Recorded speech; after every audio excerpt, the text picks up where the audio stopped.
পুলটায় ভ্রমর ভ্রমরই যায় না, মৌমাছিকে নিমন্ত্রণ করলেও আসে না, মাইকের চঙের মতো ওইটা আমাকে। যে ফলটা কোনো দেবতা নেবে না, একটা কাঁটা আর একটা আঠা, ভোলানাথ বলে ওই দুটোই আমাকে দে, সমাজে যেগুলো কেউ নেবে না আমাকে দিয়ে দে। কত বড় ত্যাগ দেখুন ভক্তমন্ডলী, ভক্তিমতী মায়েরা। শিব অপমানের কারণে এই যে আপনারা জল ঢালছেন, এটা কিসে জল ঢালছেন? শিবলিঙ্গ। বাহ, কোথা থেকে পেলেন এটা? জানেন? জানেন না? শুনে নিন, আমি একটু বলে দিই। শুভেন্দু, আমি একটুখানি বলে দিই শিবলিঙ্গ সৃষ্টির রহস্য, কি করে শিবলিঙ্গ সৃষ্টি হলো একটু বলে দিই। ভক্তমন্ডলী, ভক্তিমতী মায়েরা, এক সময় শিব নিন্দা সহ্য করতে না পেরে পার্বতী সতী দেহত্যাগ করলেন। সতীর দেহত্যাগের পর ভোলানাথ ওই সতীর দেহটা তুলে নিয়ে ত্রিভুবন ঘুরতে শুরু করলেন, তাণ্ডব করতে শুরু করলেন। সতীর দেহটাকে ছিন্ন ছিন্ন করে নারায়ণ সুদর্শন চক্র দিয়ে কেটে কেটে ফেলে দিলেন। যখন সতীর দেহ আর ভোলানাথের কাঁধে নেই, তখন উন্মত্ত দিগম্বর, দিগম্বর মানে কোনো পোশাক নেই শরীরে, শিবের ওই রূপ দেখে দারুবনে ব্রাহ্মণ কন্যাগণ, ব্রাহ্মণীগণ তারা লালায়িত হয়ে গেলেন, শিবের পিছন পিছন যেতে শুরু করলেন। ক্রোধে অগ্নি প্রজ্বলিত নারায়ণ শিবের এই অবস্থা দেখে জগতে কলঙ্ক রটনা হয়ে যাবে, রাগেতে শিব কি করলেন? লিঙ্গ বর্ধিত করতে শুরু করলেন। পরিমাপ ব্রহ্মাকে বললেন, ব্রহ্মা তুমি ঊর্ধ্ব গতি দেখো কত দূর, আমি নিম্ন গতি দেখছি, স্বর্গমত্ত পাতাল ভেদ করে গেল। তখন নারায়ণ সুদর্শনকে আদেশ দিলেন, 12টা টুকরো করে দাও। যে 12টা টুকরো লিঙ্গ 12টি জায়গায় স্থাপিত হলো, যাকে বলা হয় দ্বাদশ জ্যোতির্লিঙ্গ। কেদারনাথ, অমরনাথ, বদ্রীনাথ দ্বাদশ জ্যোতির্লিঙ্গে রূপান্তরিত হলো। এইখান থেকে লিঙ্গ পূজা আরম্ভ এবং লিঙ্গের আবির্ভাব। প্রেম সে বলো চৈতন্য মহাপ্রভু কি। এইবার বলি, যখন ছিন্ন ছিন্ন করে দিল, জ্বালা সহ্য করতে না পেরে শিব গেলেন কোথায়? এক জঙ্গলের মধ্যে। সেটা কোন জায়গা? পাঞ্জাব প্রদেশের অন্তর্গত কটাসরাজ মন্দির। কটাসরাজ কেন? হরি বল। 3 মাস শিব ওই জায়গায় শুধু চোখের জল ফেলেছিলেন, কেঁদেছিলেন পার্বতীর জন্যে। যা থেকে সৃষ্টি হয়েছিল শিবের চোখের জলে একটি সরোবর, ওটা হচ্ছে পাঞ্জাব প্রদেশের অন্তর্গত কটাসরাজ মন্দির, যেখানে শিবের চোখের জলে সরোবর সৃষ্টি হয়েছিল। যখন পঞ্চপাণ্ডব যুদ্ধ করতে যাবে, শিব আদেশ করলেন, যদি যুদ্ধে জয়ী হতে চাও তাহলে কটাসরাজ মন্দিরের সরোবরে গিয়ে স্নান করে এসো, তবে তোমরা যুদ্ধে জয়ী হতে পারবে। বোঝা গেল? ভক্তমন্ডলী, ভক্তিমতী মায়েরা, শুধু তাই নয়, কুন্তিমা ছোটবেলা থেকে যজ্ঞেশ্বর ভোলানাথের পুজো করত। সবাই বলে কৃষ্ণ ছিল বলে পঞ্চপাণ্ডব জিতেছে, এটা মিথ্যে কথা।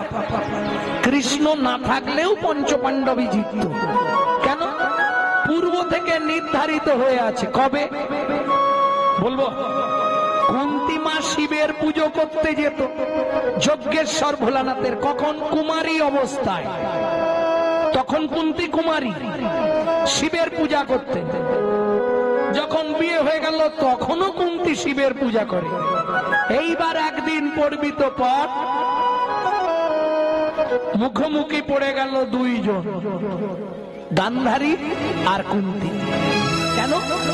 গান্ধারী কার মুখে শুনেছে যজ্ঞেশ্বর ভোলানাথের পুজো করলে সংসারে মঙ্গল হয় এবং তার ছেলেরা জয়ী হয়। এই যাব পুজো করতে। এইবার যেদিন গান্ধারী সকালবেলা গেছে, দেখে কুন্তী পুজো করে বেরোচ্ছে। কুন্তী, কি হয়েছে? তুই এখানে কেন? বলে তুমি এখানে কেন? আরে আমার এলাকা, আমি আসবনি। কুন্তী বলে শোনো, এই যজ্ঞেশ্বর ভোলানাথকে আমি কুমারী অবস্থা থেকে পুজো করি, তুমি তো আজ প্রথম এলে, এখানে হাত বাড়িও নি। কি করবি তুই?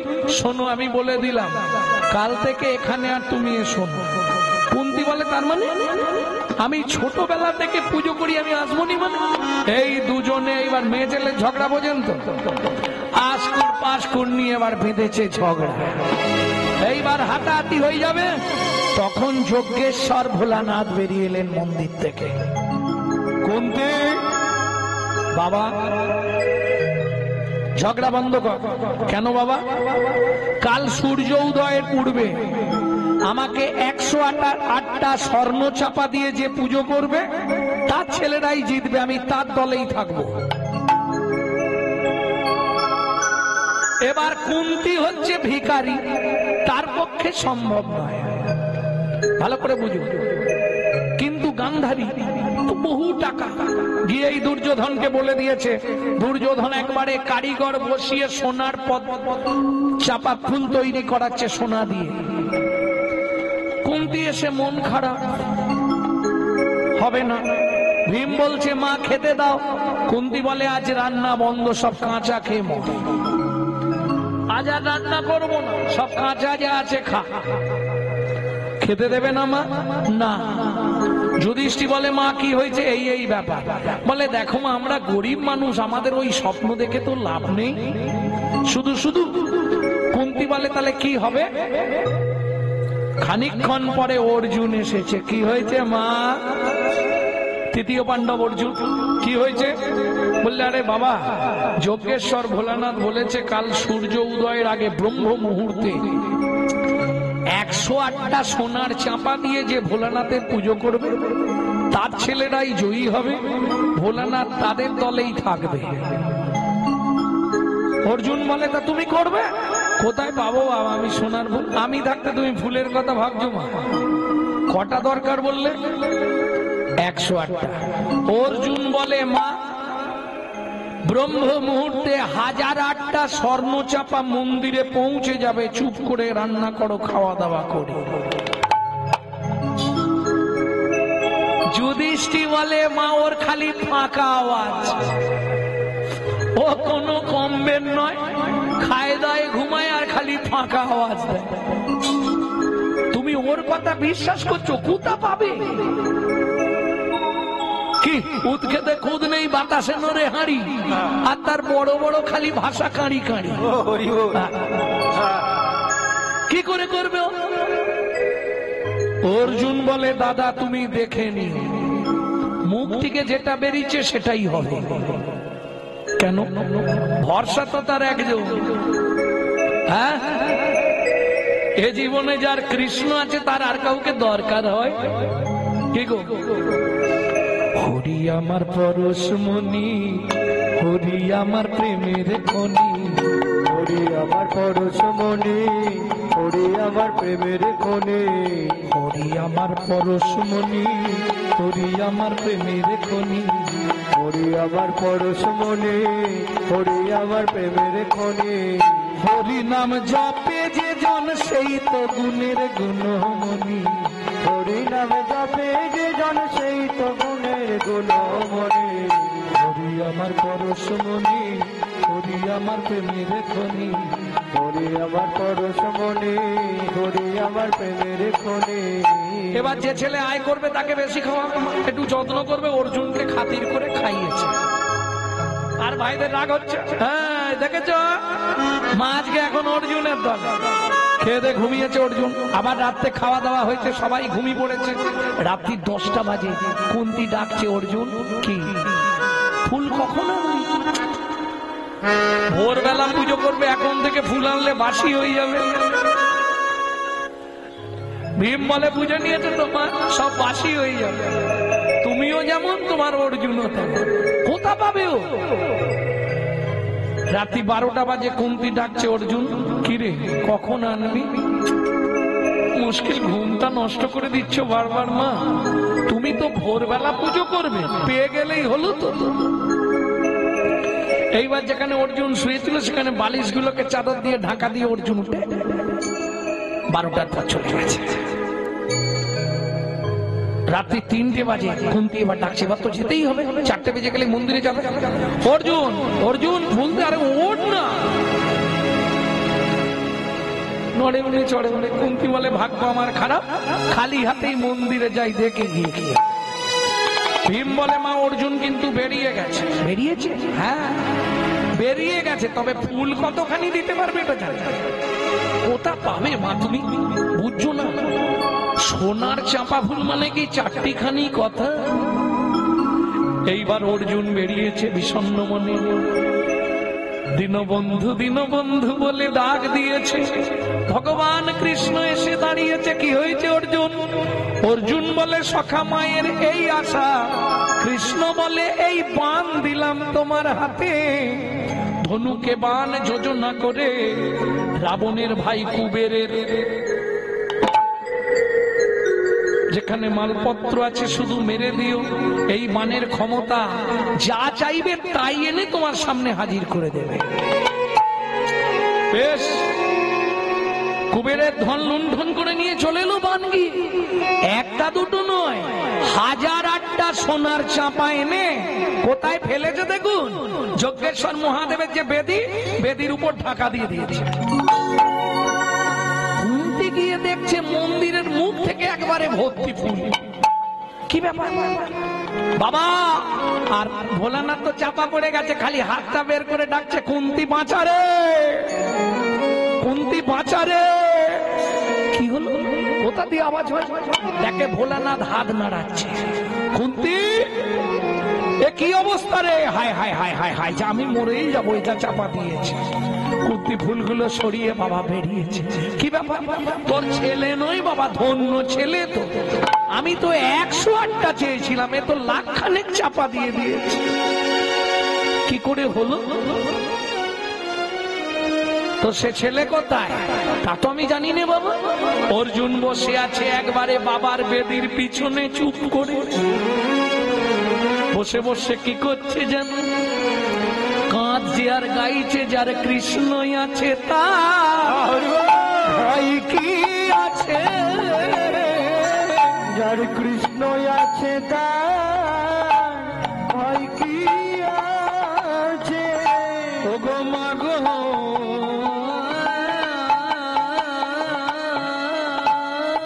তুমি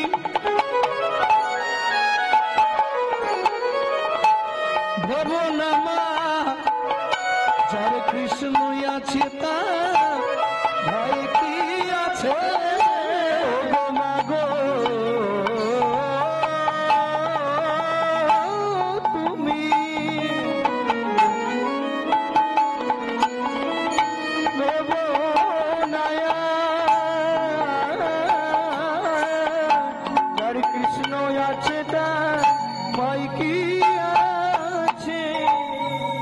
কুন্তি তোর এটা কোন ছেলে? বলে কেন বাবা? এ তৃতীয় পাণ্ডব অর্জুন।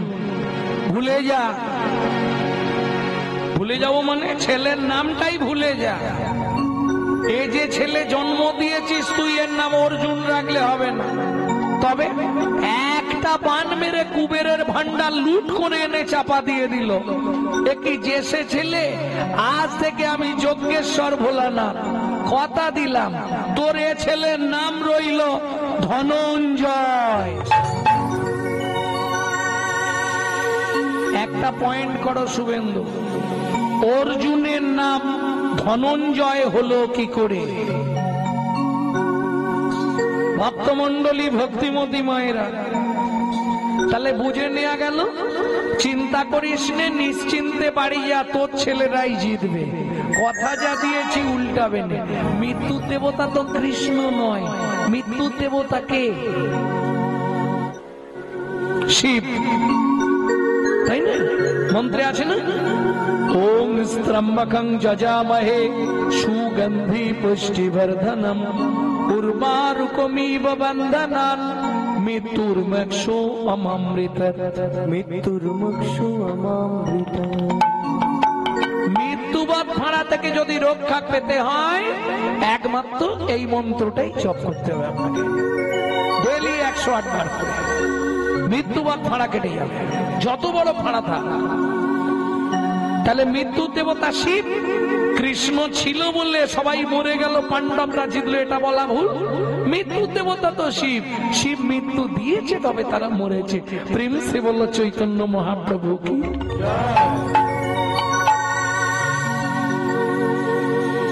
এইবার চলুন জায়গায় চলে যাই। তাহলে ভগবান যিনি, তিনি কিনা ফল ভিক্ষা চাইছে, এটা কি করে হয়? কি সেই প্রতিশ্রুতি?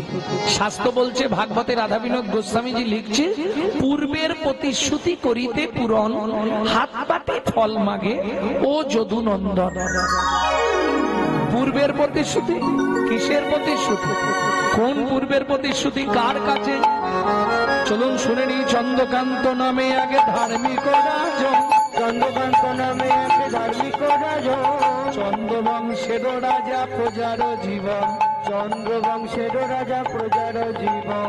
হেমকান্তা স্ত্রী তার অতি গুণবতী, হেমকান্তা স্ত্রী তার অতি গুণবতী, ত্রিভুবনে তাহার মতো নাই কোন সতী। ত্রিভুবনে না কোনো তার মতো সতী।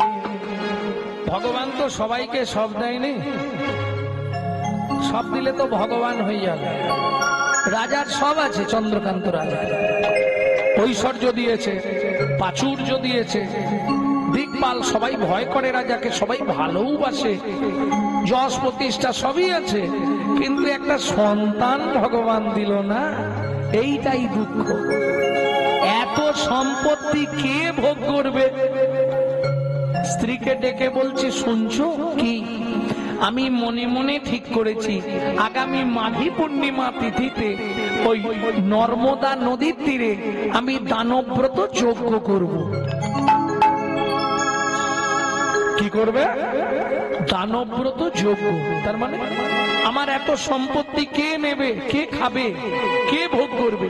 তার থেকে প্রজাদেরকে যদি দান করে দিই, ওরা আমাদের ছেলের মতো আমাদেরকে দেখবে, আমরা মরে গেলে ছাদ্য শান্তিটাও করবে। এটা তুমি খারাপ বলো না, তাই করো। মন্ত্রে ঢাডরা দিয়ে দাও। আগামী মাঘী পূর্ণিমা তিথিতে রাজা চন্দ্রকান্ত করবে দানব্রত যজ্ঞ। এই যজ্ঞে যে যা চাইবে তাকে তাই দেওয়া হবে। ঢাডরা পড়ে গেল। এইবার চলুন, মাঘী পূর্ণিমার দিন রাজা নর্মদা নদীর তীরে এলেন, স্ত্রীকে সঙ্গে নিয়ে। সাজানো হলো থারি থারি ঘর, যে যা চাইবে। মন্ত্রে সোনা এনেছো, সব এনেছো, মোহর, গাভী, অন্ন, বস্ত্র, জমির খরচা সব এনেছে। বেশ, যে যা চাইছে রাজা তাকে তাই দিচ্ছে, কাউকে বিমুখ করছে। কেউ বলছে, মহারাজ আপনার মাথার ওই সোনার মুকুটটা আমাদের দিন, তাই রাজা দিয়ে দিচ্ছে। কেউ বলছে, আপনি যে সিংহাসনটায় বসে আছেন সোনার, ওই স্বর্ণ সিংহাসনটা আমরা চাই। যে যা চাইছে, মহারাজ আপনার হাতের ওই আংটিটা খুলে দিন, ঠিক আছে। এত দান। ভগবান মনে মনে ভাবলেন, রাজা তুমি দান করছো বটে রাজা, কিন্তু একবার যে পরীক্ষা দিতে হবে, আমার খাতায় পাশ করতে হবে, তবে তো তুমি দাতা, তাই না? জগতে তুমি পাশ করে গেছো, কিন্তু আমার খাতায় না পাশ করলে তো তোমার রেজাল্ট আউট হবে। চলুন, তুমি কি নেবে? মন্ত্রী একে এক বস্তা মোহর দিয়ে দাও, পোশাক কিনবে। তোমার কি চাই? রাজামশাই আপনি যে পালঙ্কে ঘুমান ওই পালঙ্কটা দিন। বেশ, আমার পালঙ্কটা চেয়েছে। মন্ত্রী আমার পালঙ্কটা ওকে দিয়ে দাও, হাতির দাঁতের পালঙ্ক দিয়ে দাও। তুমি কি নেবে? হিরে মুক্তা ওকে এক বস্তা হিরে দাও, বইয়ের গয়না করবে হিরে দিয়ে। তুমি কি নেবে? হ্যাঁ, বাড়ি করে দিতে হবে। মন্ত্রী একে বাড়ি করে দাও ভালো করে, তিনতলা, তিনতলা করে দিই, পাথর টাথর বসি, এসি লাগিয়ে দে, কোনো চিজ। তুমি কি নেবে? 10 বিঘে জমি। 10 বিঘে জমি, 2 হালের গরু। 2 হালের গরু। মন্ত্রী এই বুড়ো মানুষ মাপতে হবে না, ওকে একটা শুলো দিয়ে দাও মাসের, ও যতটা দরকার গিয়ে পুঁতে দিই। এই মন্ত্রী যাচ্ছে ঘোড়ায় আর ও পাটি যাচ্ছে পায়ে হেঁটে। 5 বিঘে, 10 বিঘে, 15 বিঘে। মন্ত্রী বলছে 15 বিঘে হয়ে গেল। লোক বলে তোমার কি? রাজা তো বলেছে যতটা দরকার দিয়ে দেবে। আরেকটু যাই না, 20 বিঘে, 25 বিঘে। মন্ত্রী আবার হাঁক দিল, আরো কোথায় যাচ্ছ? বলে আরে রাজা তো বলেছে যতটা খুশি। 30 বিঘে, 35 বিঘের মাথায় গিয়ে পাটি মুখ থুবড়ে পড়েছে। মন্ত্রী ঘোড়া থেকে নেবে, ডাকছে ও ভাই ওটো, শুলো পোঁতো। আর কোথায় পুঁতবে, সেই পুঁতে গেছে। লোভে পাপ আর পাপে মৃত্যু। মন্ত্রী ফিরে এলো। জমিদার রাজা চন্দ্রকান্ত জিজ্ঞেস করলেন, মন্ত্রী ওই যে বৃদ্ধ বয়স্ক লোক জমি নিয়েছে? বলে কি বলবো জমিদার বাবু, ইচ্ছা ছিল 35 বিঘে, কিন্তু ভগবানের ইচ্ছা পেল মাত্র 3.5 হাত। পরের জায়গা পরের জমি ঘর বানাইয়া আমি তো এই জমির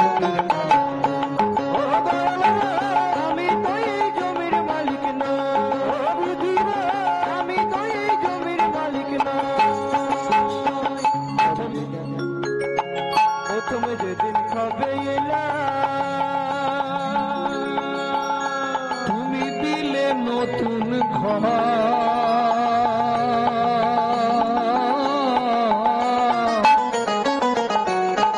ঘরের কথা ভাবতে ভাবতে, ঘরের কথা ভাবতে ভাবতে, ঘরের কথা ভাবতে ভাবতে, ঘরের কথা ভাবতে ভাবতে তোমায় করলাম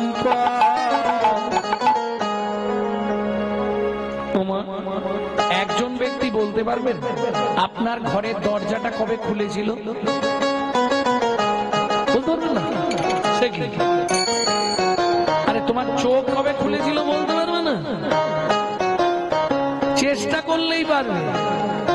যাক, যদি বলতে পারো আমি কীর্তন ছেড়ে সারা লাইফ তোমার বাড়ি ঝাড় দেবো। কেন? মাতৃগর্ভে থাকাকালীন চোখ ফোটে, আর চোখ খুললে তবে বাচ্চা বাইরে আসার জন্য ছটফট করে। আচ্ছা, তাহলে খোলার ডেট বলা যাবে না, বন্ধের ডেটটা তো বলা যাবে। কেন? বলে বাবু খোলার ডেটও বলতে পারবো না, বন্ধের ডেটও বলতে পারবো। কেন? আমার ঘরের চাবি তোমার হাতে, ঘরের চাবি তোমার হাতে, ঘরের চাবি তোমার হাতে, ঘরের চাবি তোমার হাতে। সে ভাবনা ভাবলাম কই আমি তো এই জমির আমি তো এই জমির মালিক না, আমি তো তাই গৌরী হরি হরি হরি। আমি এই জমির মালিক নই। আপনাদের যদি কলকাতায় কোনো আত্মীয় থাকে, আমরা অনেকেই ভাবি এই ঘরটা বুঝি আমাদের নিজস্ব ঘর। না, এটা ভুল করবেন। এটা আমাদের বাপকেলের সম্পত্তি নয়, এটা ভাড়াটে ঘর। মাসে মাসে ভাড়া। যারা যদি কলকাতায় আপনাদের আত্মীয় থাকে জেনে নেবেন, 1 থেকে 5 তারিখের মধ্যে আপনাকে ভাড়া পেমেন্ট করতে হবে। ভাড়া না পেমেন্ট করলে হঠাৎ করে দেখবেন প্রবলেম দেখা দেবে। কি প্রবলেম? বাবু বলুন। ঘরে লাইট জ্বলছে না, ভাড়া দিয়ে যাবেন তবে লাইট দেবো। বাবু বাথরুমে জল পড়ছে না, ভাড়াটা পেমেন্ট করবে তবু জল ছাড়া হবে। এটাই সিস্টেম। এই ঘরেরও একই সিস্টেম। আপনি যদি সময় সময় ভাড়া না দেন, হঠাৎ করে দেখবেন স্যাটেলাইট অফ করে দিয়েছে। মাঝে মাঝে দেখেননি ঘর এক সাইড ধসি দেয়, বাকি দেয়, রাস্তা কিছু নেই। পেমেন্ট আপনাকে করতেই হবে। ভাড়া না দিলে হঠাৎ করে বাথরুমে জল বন্ধ করে দেবে, পেট ফুলে জয়টা কিডনিটা। দুঃখ পেলে হবে না, দুটো জায়গায় আপনাকে দিতেই হবে, হয় ভগবানকে দে নালে ডাক্তারকে দে। দিতে হবে না কাদের? ওই দিন রাত নামকে আশ্রয় করে থাকতে হবে। যখনই সময় পাবেন গুনগুন গুনগুন করে শুধু কৃষ্ণ নাম করুন। কৃষ্ণ নামং জগৎ বন্ধু জগৎ দ্বিজং গুণং পরা, কৃষ্ণ নামং বিশ্বধারং জগতং পাপং হরা।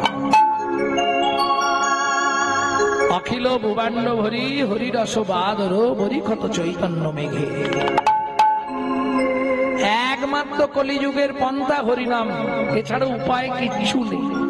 যখনই সময় পাবেন, যেখানে যে মুহূর্তে যতক্ষণ সময় পাবেন গুনগুন করে করবেন। জোরে করলে ঝামেলা আছে। কে বলে পাগলা হয়ে গেছে, কে বলে মাথা খারাপ হয়েছে। হ্যাঁ, হাসছো?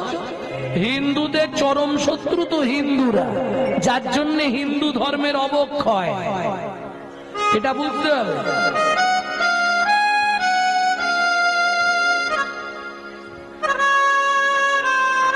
কথাগুলো শুনতে হয়তো একটু গায়ে বাঁধবে। আজকে হিন্দুদের চরম শত্রু হচ্ছে হিন্দুরা নিজেরা, যার জন্য হিন্দু ধর্মের অবক্ষয় হচ্ছে। ভাববেন কথাগুলো একটু।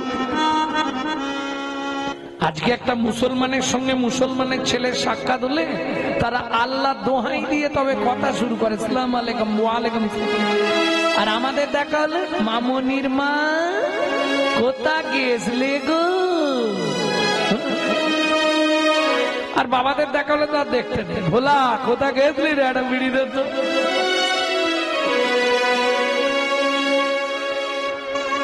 হ্যাঁ, শেষ করে দেবো। নিতাই গৌর হরি বল, নিত্যানন্দ বল। পরবর্তী দল তুলে দিই। কে এদের মালিক, কে এদের অনুষ্ঠান করাচ্ছে?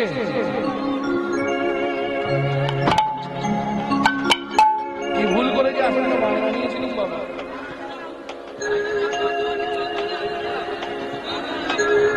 ভক্তমন্ডলী, ভক্তিমতী মায়েরা,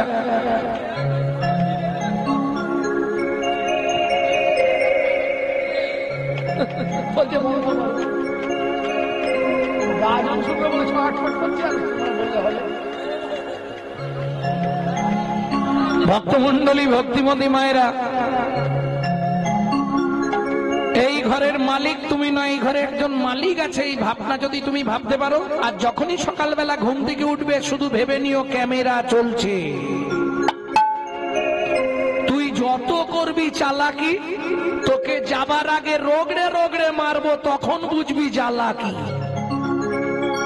এইটা মাথায় রাখলেই বেঁচে যাবে তুমি, ছাড় কেউ পাবে না। স্বয়ং ভগবানকে ব্যাধের হাতে তীর খেয়ে মরে যেতে হয়েছে। রামচন্দ্রকে সরজুতে ঝাঁপ দিয়ে প্রাণ ত্যাগ করতে হয়েছে। তুমি আমি তো দুধ চাই, ছাড় পাবে?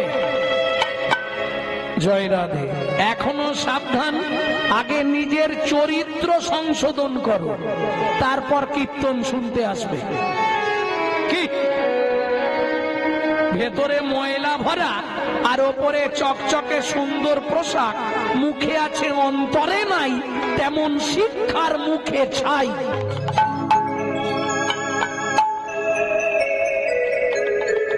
এমন কিছু মানুষ সমাজে আছে, বাড়িতে জীবনে বাবা মাকে ভাত দেয় না, অথচ দুর্গা পুজোয় 500 পিস কাপড় বিলাচ্ছে। কি করে বললাম? গত বছর কুচবিহার স্টেশনে নেমেছি, কুচবিহার, এক ভদ্র মহিলা ছুটে এসছে, ভিখারি, কিন্তু বেশ সুন্দর জামা কাপড় পরে আছে, ফর্সা। এসে বলছে, বাবা কি একটা পাউরুটি কিনে দিবি? আপনি কি করেন? ভিক মাগি। আচ্ছা, দেখে তো মনে হয় না। আচ্ছা, ছেলেরা বললে আমরা চা খাবো। চা খাও, কি খেতে চায় খাই। নিয়ে গেছে, দুটো পাউরুটি হাতে নিয়েছে। নিয়ে এসে বলে বাবা তোর সঙ্গে একটু কথা বলবো। কি কথা বলবেন? অবশ্য আমি যাবো দিনহাটা, দিনহাটা থেকে গাড়ি এলে আমাকে নিয়ে যাবে, একটু বস না। বসেছে। কোথায় থাকিস? কেন? হাওড়া। বলছি আমার ছেলে সেক্টর 5-এ থাকে, সল্টলেকে। কি করে? ওই যে কি চ্যাটার অ্যাকাউন্টার, যার এখন ভাবুন মিনিমাম 1,40,000 টাকা মাইনে আছে। আপনি ভিক্ষা করেন কেন? কি করব? আমাকে নিয়ে গেছিল, 1 মাস রাখার পর বৌমা বলল মায়ের এখানে জল হাওয়া শুট করবে না, মাকে গ্রামে দিয়ে এসো। ওই যে ছেলে দিয়ে গেছে আজ 5 বছর, আর যোগাযোগই রাখে। কি করব বল? প্রতি বছর দুর্গাপূজায় আমার ছেলে 500 করে কাপড় দান করে, 500 পিস। বাহ, তোমার ছেলেকে প্রণাম। কি হবে? লাভ হবে কিছু? মুখে আছে অন্তরে নাই, তেমন শিক্ষার মুখে চাই, কোনো লাভ নাই। যতই যাও না মন্দিরেতে আর যতই করো গঙ্গা স্নান, বাবা মায়ের না সেবা করলে খুশি হয় না ভগবান। কোন দেবতার পুজো করার দরকার নেই। সকালবেলা উঠে বাবা মাকে একটা ভক্তি করে প্রণাম করে দেখো, তোমার লাইফস্টাইলটা বদলে যাবে। পৃথিবীর সর্বশ্রেষ্ঠ ভগবান হলো পিতামাতা, তারা খুশি থাকলে পৃথিবী খুশি থাকবে। প্রেম সে বলো চৈতন্য মহাপ্রভু কি জয়।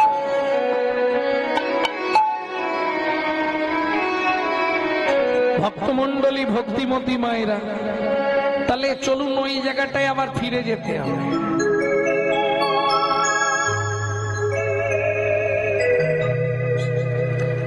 যে যা চাইলো রাজা দিল। মন্ত্রী তাহলে সবাই দান পেয়েছে তো, এবার দানব্রত যজ্ঞ আমি শেষ করি। মন্ত্রী বলছে মহারাজ আপনি তুলসী পাতা গঙ্গা জল হাতে নিয়েছেন, ওইটা সেবা করে নর্মদা নদীতে স্নান করে ব্রত শেষ করবেন। তার আগে আপনি একবার জিজ্ঞেস করে নিন না, কেউ কি বাকি আছো? আমি আছি গো। মন্ত্রী কে বললে বাকি আছে? মহারাজ আমি আসছি। এদিক ওদিক তাকাচ্ছে, কেউ নেই। হঠাৎ সামনে এসে দাঁড়িয়ে গেল। কে? কালে নারদ ঋষি দাঁড়ালো সম্মুখে আসি। কালে নারদ ঋষি দাঁড়ালো সম্মুখে আসি। কহিলেন মধুর বচন, কহিলেন মধুর বচন। আমি এখনো বাকি আছি, আমি এখনো বাকি আছি, আমি এখনো বাকি আছি, আমি এখনো বাকি আছি। তুমি আমায় দান করো রাজা, আমায় দান করো রাজা, আমি এখনো বাকি আছি। নারদ মুনিকে দেখেই রাজা ক্রোধে অগ্নি প্রজ্বলিত। দূর হয়ে যা সম্মুখ হতে। পেশনির কুমার, পেশনির কুমার, রাজা চন্দ্রকান্তে দান মাগো, কি সাধ্য তোমার, কি সাধ্য তোমার। আস্তে 80 মণ দুধে 1 ফোঁটা গোচনা পড়ে গেল। কেন? বৈষ্ণবেতে হয় যদি ক্ষুদ্র অপরাধ, মহা মহা ভজনের পড়ি যায় বাদ। এতক্ষণ যে পুণ্য সঞ্চার করেছিল সব পাপে পরিণত হয়ে গেল। কেন? বৈষ্ণব চরণে অপরাধ করে ফেলল। পেশনির কুমার, দাসীর পুত্র, যার জন্মকর্মে ঠিক নেই, তাকে রাজা চন্দ্রকান্ত দান দেয় না।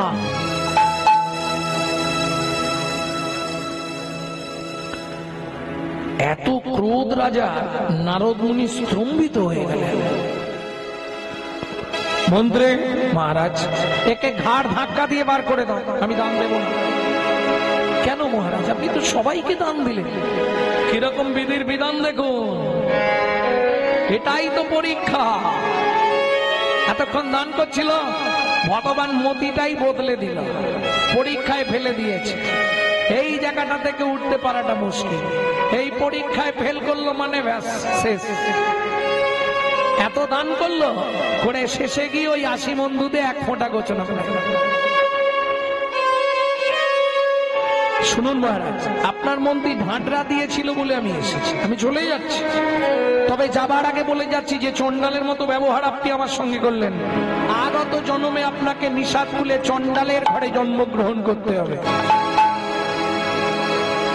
রাজা স্ত্রী ছুটতে ছুটতে এসে চরণে পড়ে গেছে। হেমকান্তা দেবী, মুনিবর মুনিবর, আমার স্বামী অন্যায় করেছে, আমার স্বামী মূর্খ, আমার স্বামী বোঝে না বৈষ্ণব, আপনি ক্ষমা করে দিন মহারাজ, আমি আপনার চরণ ধরে মিনতি করছি, আপনি ক্ষমা করে দিন।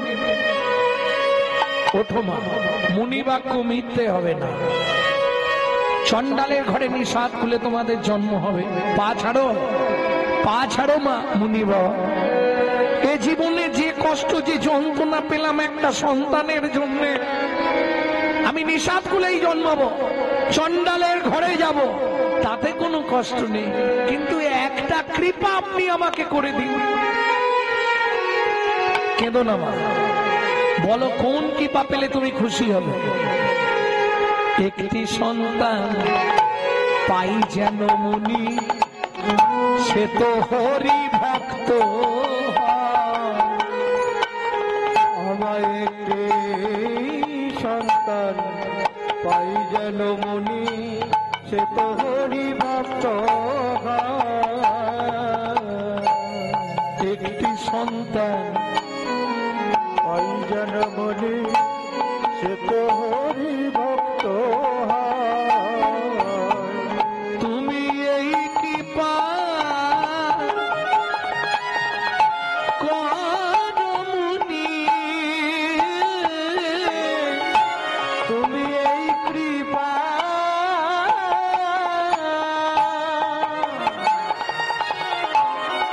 করো মুনি,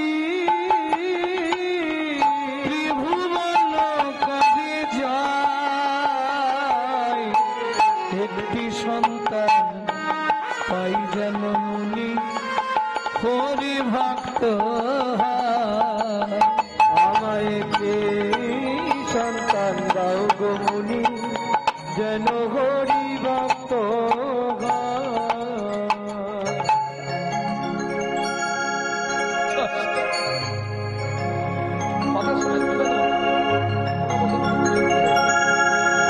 মুনিবর, নারদ মুনি বললে আশীর্বাদ করি।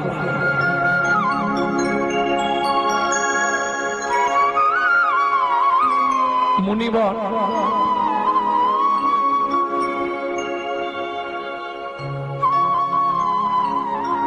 কৃপা হবে তো?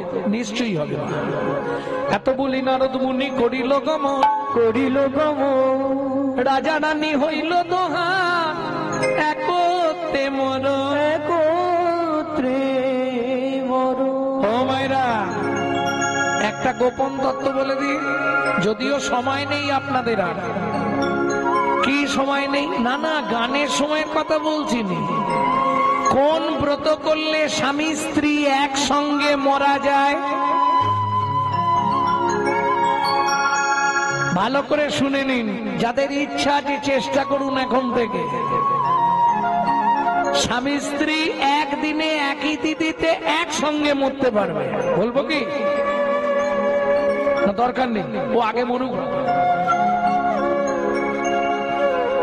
এটা ছেড়েছে, ছাড়া হয়েছে না? ছাড়া হয় না? ভক্তমন্ডলী, ভক্তিমতী মায়েরা, এটা শাস্ত্রে বিধান আছে, হরি ভক্তি বিলাস। কি বিধান আছে? যদি কোনো সদবা রমণী স্বামী সঙ্গে 21 বছর নির্জলা একাদশী ব্রত উপবাস করে, তাদের একই তিথিতে একই সঙ্গে একই দিনে মৃত্যু হবে।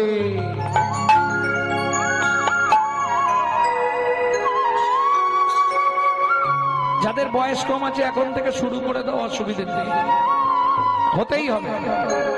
দুজনে একসঙ্গে মরল, আবার দুজনে একই জায়গায় জন্মালো, আবার দুজনেরই বিয়ে হলো একসঙ্গে। জনম চলবে দেখুন, 3টে জন্মের জুটি। রাজা চন্দ্রকান্ত হেমকান্তা, দাপর যুগে সত্য, তেতা যুগে 2জন জন্মালো কোথায়? সিংহামপুর। সংসার বাঁধলো সবর, সবরী।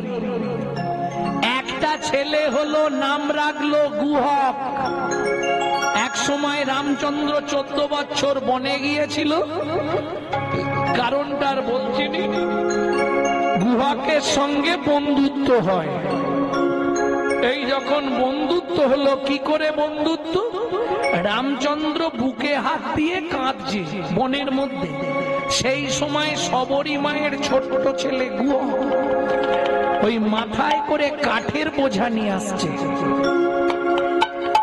বনের মধ্যে কে একজন কাঁদছে মনে হচ্ছে, গিয়ে দেখে ও মা, কি সুন্দর দেখতে লোকটাকে, কত বড় চেহারা। ও লোকটা, বুকে হাত দিয়ে কাঁদছো কেন? রামচন্দ্র বলে, প্রচন্ড পিপাসা লেগেছে, ছাতি ফেটে যাচ্ছে, এখানে একটু জল কেউ দিচ্ছে না, জল পাওয়া যাচ্ছে না। ছেলেটা বলে, এখানে মরুভূমি, তুমি কোথায় জল পাবে? দাঁড়াও, আমি দেখছি কোথায় পাওয়া যায়। বাচ্চা ছেলের বুদ্ধি দেখে ও একটা কচু পাতা ছিঁড়েছে, আর তর্জনী আঙুলটা চোখের মধ্যে দিয়ে ঘষা দিচ্ছে, আর ভগবানকে বলছে, ভগবান জল দাও, না হলে লোকটা মরে যাবে। লোকটা মরে যাবে। লোকটাও যে ভগবান এটা বাচ্চাটা জানে না। তাহলে ভগবানকে বলছে, ভগবান জল দাও, ভগবানকে মাথা।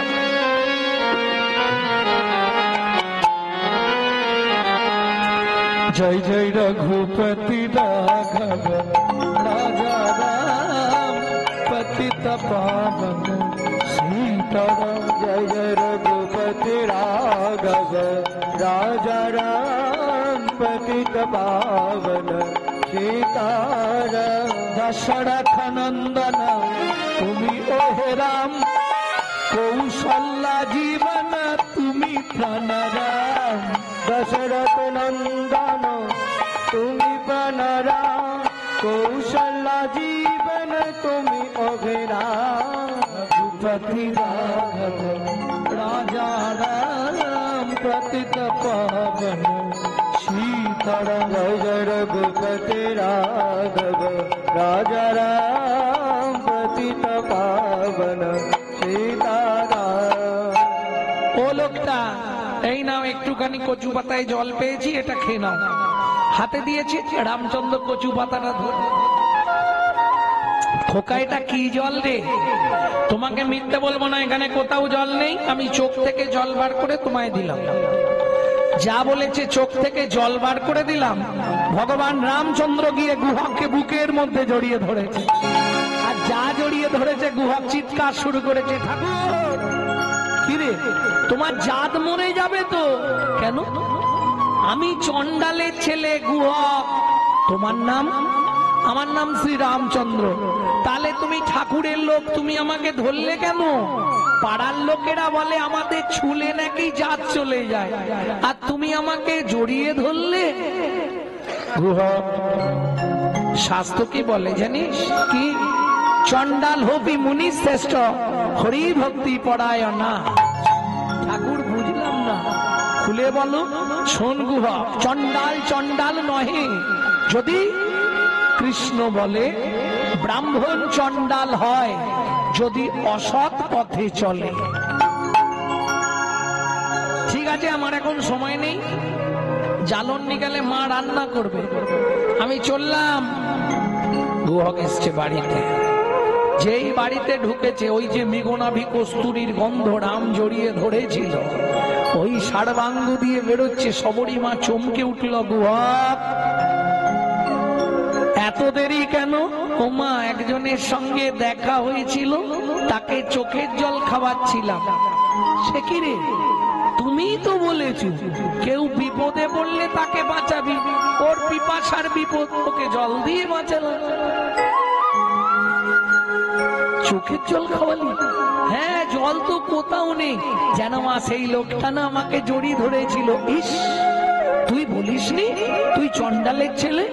ও মা, বললাম তো। হ্যাঁ আরে গুহ কি এই যে তোর গা দিয়ে গন্ধটা আসছে, এটা তারই গায়ের গন্ধ না রে? হ্যাঁ, কি সুন্দর গায়ের গন্ধ জানো মা, যেমনি লম্বা তেমনি চওড়া। খোকা কি তার নাম বলেনি? নামটা বললো কি? চন্দ্র বলেছে। ভুলে গেছি জানো মা, আমাকে বন্ধু করেছে, আমার সঙ্গে বন্ধুত্ব করে নিয়েছে। ও মনে পড়েছে মা, তার নাম শ্রীরামচন্দ্র। সবরী মায়ের মাথা গেল ঘুরে। কেন?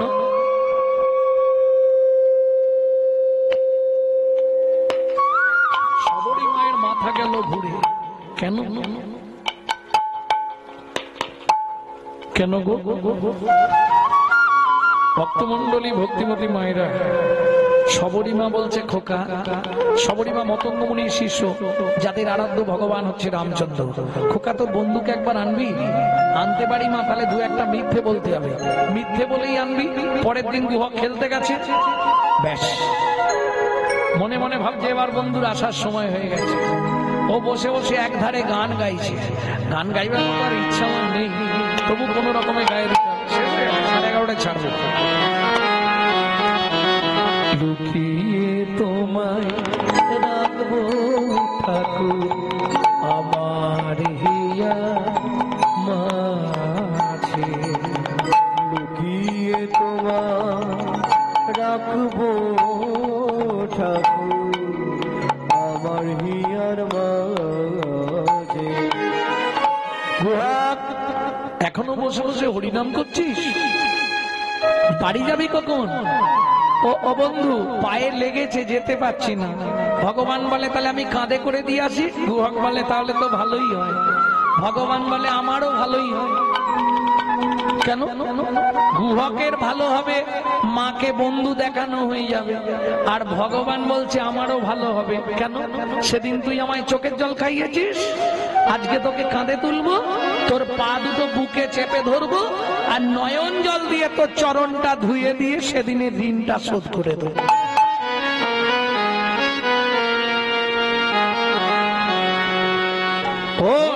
উঠবো কি করে? কেন? পিঠে পা দিয়েও কাঁধে উঠ। পা দেয়া যাবে না তোমার গায়ে, তুমি ঠাকুর লোক। আরে ওঠ না। না, তাহলে কি করে উঠবি? আমি ওই গাছের ডালটাই উঠছি, তুমি ডালের তলায় গিয়ে দাঁড়াও, আমি তোমার কাঁধে বসে পড়বো। ভগবান বলল এই যে তুই বললি তোর পায়ে লেগেছে, লেগেছে লেগেছে লেগেছে, হাঁটতে পারবো না, গাছে উঠতে পারবো। ভগবান বলে ওহো, আমি বুঝতে পারিনি, ঠিক আছে তাই হোক, নে বস। ভগবানের কাঁধে বসেছে, দুই হাত দিয়ে ভক্ত ভগবানের মাথাটা ধরেছে, আর ভগবান ভক্তের রাঙা চরণ দুটো ধরেছে বুকে। খানিকটা গিয়ে গুহক বলছে আমাকে নামিয়ে দাও। কেন? তুমি আমায় বইতে পারছো না কেন রে গুহক? এই কথা বলছিস, তোমার মনে হয় কষ্ট হচ্ছে, তোমার চোখ থেকে টপ টপ করে জল আমার পায়ে পড়ছে, তুমি আমায় নামিয়ে দাও ঠাকুর, তুমি আমায় নামিয়ে দাও। ভগবান বলে না রে গুহক, আমি সেজন্য কাঁদিনি, তবে কাঁদছো কেন? সত্যি বলবে। ভগবান বলে গুহক রে, যেদিন ভিগুমুনি আমার বুকে লাথি মেরেছিল, সেদিন ভিগুমুনির চরণটা চেপে ধরে বলেছিলাম, ভিগুমুনি গো, ভিগুমুনি গো, আমায় তুমি একটা আশীর্বাদ করো, শুধু এক জন্মে নয়, যেন প্রতি জন্মে ভক্ত চরণ পাই গো, প্রতি জন্মে ভক্ত চরণ পাই গো। ও গুহক, সত্য যুগে ভিগুমুনি দিয়েছিল, তেতা যুগে আজকে তোকে কোলে তুলেছি, তোর রাঙা চরণ দুটো বক্ষে ধরেছি, এতেই তো আমার হয়ে গেল। কথা দে কি প্রতি জন্মে আমায় চরণ দিবি?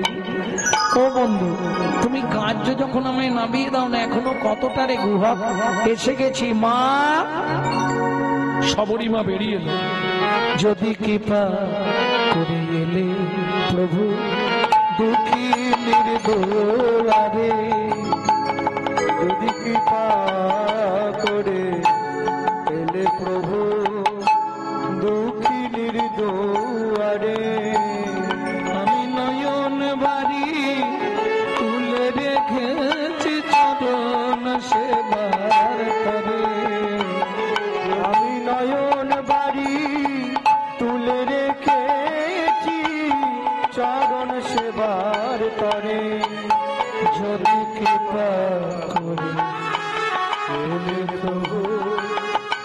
দক্ষিণের কুয়ারে যদি কৃপা করে এলে প্রভু এই দক্ষিণের দুয়ারে। তবে চিন্তা নেই মা, জাতিতে চণ্ডাল মোরা, তোমায় অন্ন নাহি দেব, পাকা মিঠা ফল আছে দুটো ভোজন করাইব। রামচন্দ্র বললে হবে না সবরী মা। কেন হবে না? যখন বনে আসছিলাম বাবা আদেশ করেছে রাম কি কারো ঘরে না যাইবা, কিছু না খাইবা, 14 বছর বনে বনে ভ্রমণ করিবা। তোমার ঘরেও ঢুকবো না, কিছু খাবো না, তবে তোমার খাবার যখন ইচ্ছা কথা দিলাম মা, আমি ব্রজেন্দ্র নন্দন কৃষ্ণ হব, তোমরা দুইজন আবার জন্ম নেবে মথুরা থেকে 5 কোষ দূরে যমদা নগরী কিরাত কিরিতানি হয়ে। তুমি যমুনা পার হয়ে বৃন্দাবনে ফল বেচতে আসবে। আমি আজ কথা দিয়ে দিলাম মা, আমি সেদিন ফল চেয়ে খাবো, সেদিন ফল পেয়ে খাবো, সেদিন ফল চেয়ে খাবো, সেদিন ফল পেয়ে খাবো। বলি মাগো তোমায় কথা দিলাম, সেদিন ফল চেয়ে খাবো। মাগো তোমায় কথা দিলাম, সেদিন ফল পেয়ে খাবো। তাহলে সবর সবরই মারা গেল, জন্মালো কোথায়? মথুরার যমদানগর কিরাত কিরিতানি, অর্থাৎ বেদ বেধিনী। বেদ সকালবেলায় তঞ্চুকে মারতে গেছে, এই পুরুষ পাখিটাকে মেরে দেওয়ার জন্য স্ত্রী পাখি অভিশাপ দেয়, বেদ তুই 3 দিনের মধ্যে অন্ধ হয়ে যাবে। বেদ অন্ধ হয়ে গেল। বেধিনী মথুরার বাগান থেকে ফল পাড়ে, বৃন্দাবনে যমুনা পার হয়ে বৃন্দাবনে গিয়ে বিক্রি করে, পয়সা এনে সংসার চালায়। চলুন শুনে নি। তোরা কে ফল নিবি রে, এলাম ফল বিকিতে, তোরা কে ফল নিবি রে, এলাম ফল বেচিতে। ফল নিবি রে, এলাম ফল বেচিতে। আমার ফল, আমার ফল খেলে অমর হবে সে। ফল নিবি রে, এলাম ফল বেচিতে। তোরা কে ফল নিবি রে, এলাম ফল বেচিতে। ভগবান শ্রীকৃষ্ণকে হাত হাতে দাঁড়িয়েছে, দাও ফল। হারিনি বলছে ফল তো তোকে দেবো, কিন্তু তুই কার ঘরে জন্মেছিস বলতো? মোর সোনার চাঁদ কি তোর মায়ের নাম